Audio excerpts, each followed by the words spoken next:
Joining us now on the podcast is Anthony Adams. He's the former deputy mayor for the city of Detroit, former executive assistant under Mayor Coleman Young, and now he's a candidate for Detroit mayor. Thank you so much for joining us on the podcast today.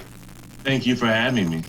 So why are you interested in running for mayor? Let's go ahead and get that question out of the way. It seems like Mike Duggan's doing a good job, or are we reading the tea leaves wrong here in Lansing? Well, I think you're all reading the tea leaves wrong in Lansing.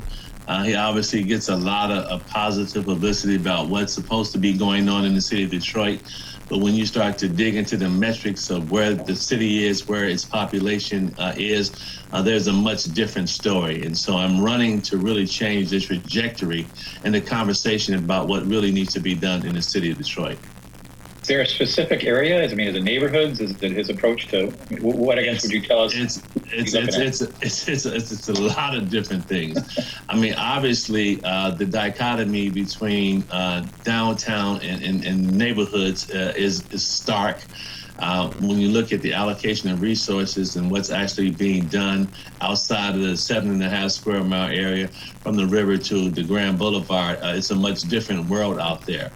He ran on the platform in 2014 that every neighborhood would have a future, but when you ride through various neighborhoods, you will see that really is not the case. When you look at the employment metrics for the city of Detroit, we have a population that 60% of the people who live here actually receive some type of transfer payment. You've got you have fewer jobs occupied by Detroiters in the city because most Detroiters actually have to go outside the city in order to seek employment. And so we've got to begin to fundamentally change how we approach economic development. When we look at housing in the city of Detroit, people have lost more than 150,000 folks have lost their housing as a result of tax foreclosures. More than 140,000 people have had their water shut off. You had a demolition and asbestos lead, which has increased toxicity of air in the neighborhoods. There are just a number of things that really don't get addressed, and we need to shine a light on them so that we can begin to change what goes on in our city. Jack?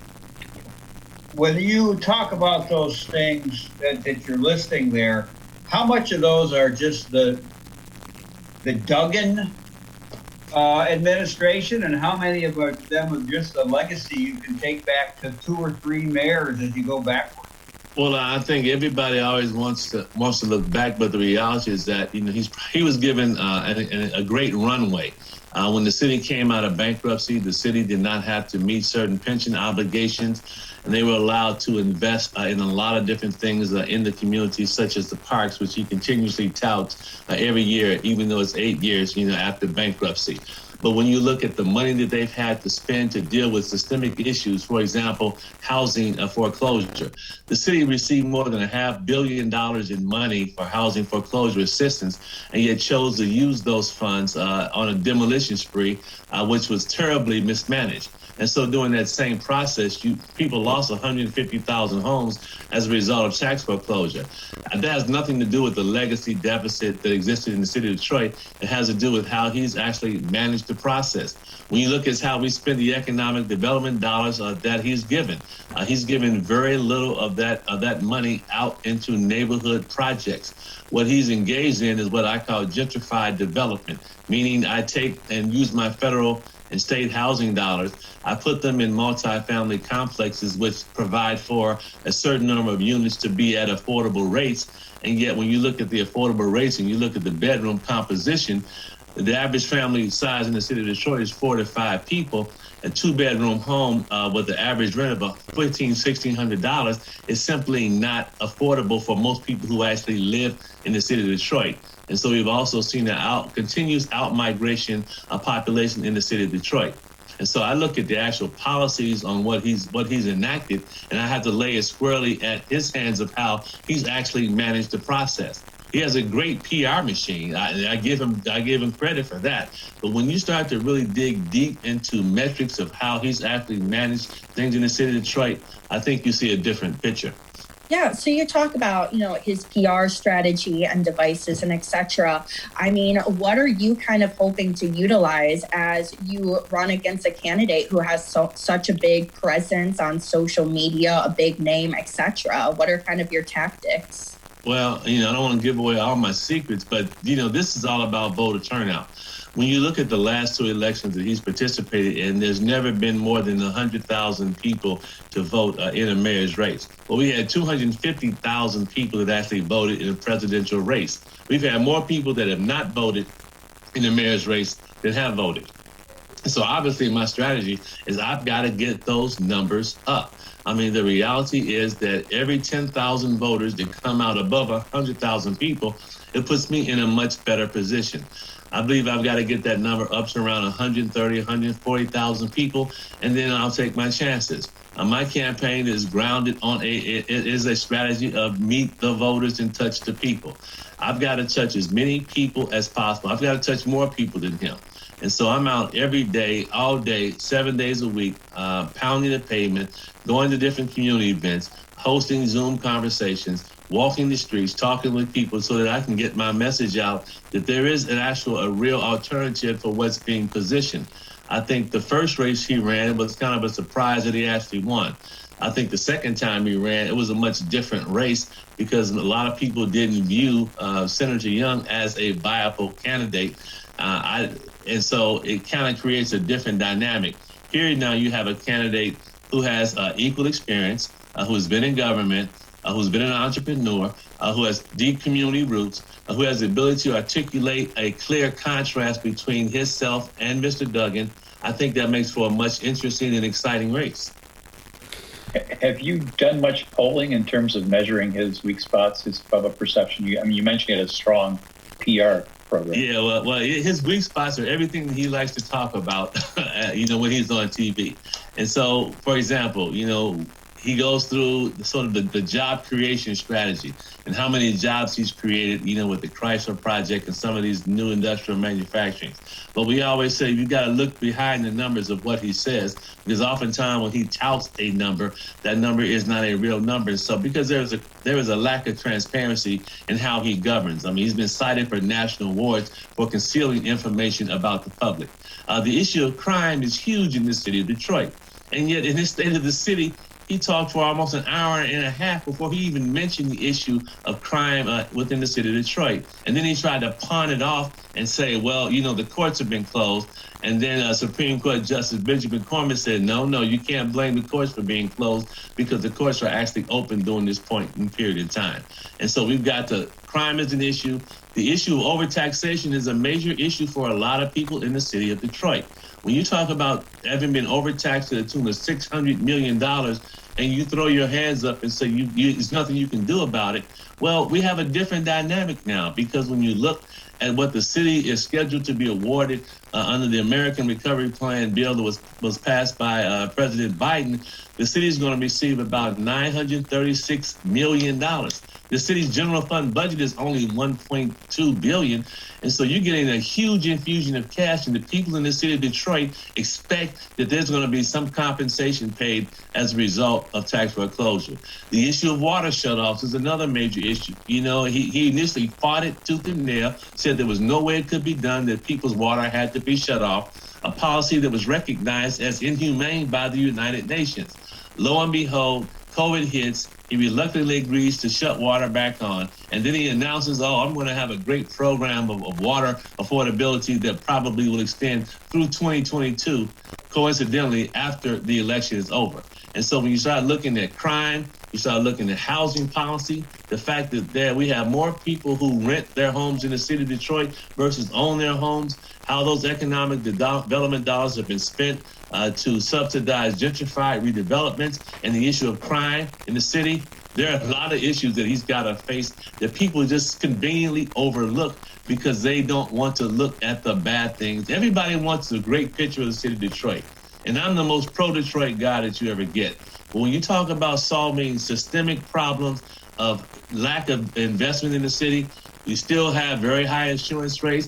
We still have issues of lack of access to affordability for health care. There are a number of issues that he simply has dropped the ball and not has addressed. Are you in a studio right now? I'm in the lobby of I'm in the conference room of a studio. And you have a regular show on the radio? Or? It's a TV program on WHPR. It's kind of a community TV station. What it allows me to do is I don't necessarily talk about politics, but I talk about policy and how we address certain issues. So my topic today, for example, is going to be the issue of poverty and how we can systemically change the trajectory of generational poverty that exists in the city of Detroit. What are the tools we have necessarily to address that issue? And how do we begin to formulate a strategy where we aren't working necessarily in silos, but we're working in a cooperative fashion to bring about change? I would assume you plan on using that a lot.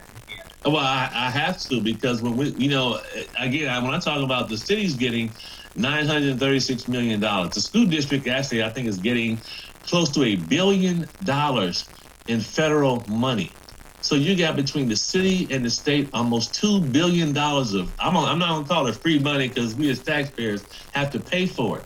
But when you talk about that level of infusion of cash, the great things that can be done, if we have a coordinated approach to deal with issues of educational inequity, it allows us to do some, I think, very creative things on moving the population forward here in the city. And I would like to see much more conversation about that. And we'll be proposing some things myself, because I believe this is, as the pandemic was a once-in-a-lifetime activity, clearly infusion of $2 billion of additional money is a once-in-a-lifetime opportunity for the city and the school district to move forward. In your personal outline and ambitions, what does COVID-19 relief look like specifically for the city, especially as we are kind of on our way? Maybe this is the deep-hearted optimist in me saying this, but as we're kind of on this, we really are kind of beginning to see the light at the end of the COVID-19 tunnel. So, you know, what does the upcoming future look like when it comes to COVID-19 in Detroit? Well, I think first and foremost, we can't take our foot off the gas in terms of making sure that people continue to exercise safety and precaution and protecting themselves and those that they love. That's the first thing. I think the issue to me, a much more broader issue, is where do we go from here, given that we understand the major causes of the dramatic impact of COVID in the city of Detroit relates to underlying health conditions in the city of Detroit. And so part of my criticism of their whole approach is that it did not address the overall issue of how do we get people healthy in the city of Detroit. We understand that underlying conditions were a major source of the problem. And so I've heard no conversation coming out of this on how we deal with the issue of healthcare inadequacy. How do we deal with issues of biasness in healthcare treatment? How do we deal with the inability to have clear access to affordable health care in the city of Detroit? How do we begin to identify food inadequacies that exist in the city of Detroit that keep people from being healthy? How do we create a healthy environment, given the fact that we have high levels of asthma, which is caused by industrial pollution within the city of Detroit's air?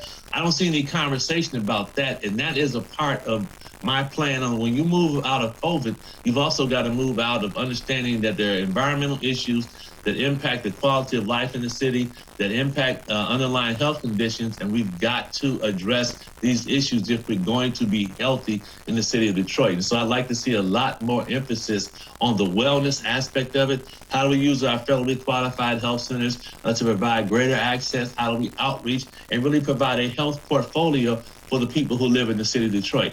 If I'm talking about spending money of $936 million, those are the kind of things that I would be talking about, because I think they're so fundamental to getting the people in the community healthy. And if you have a healthy life, you can have a productive life.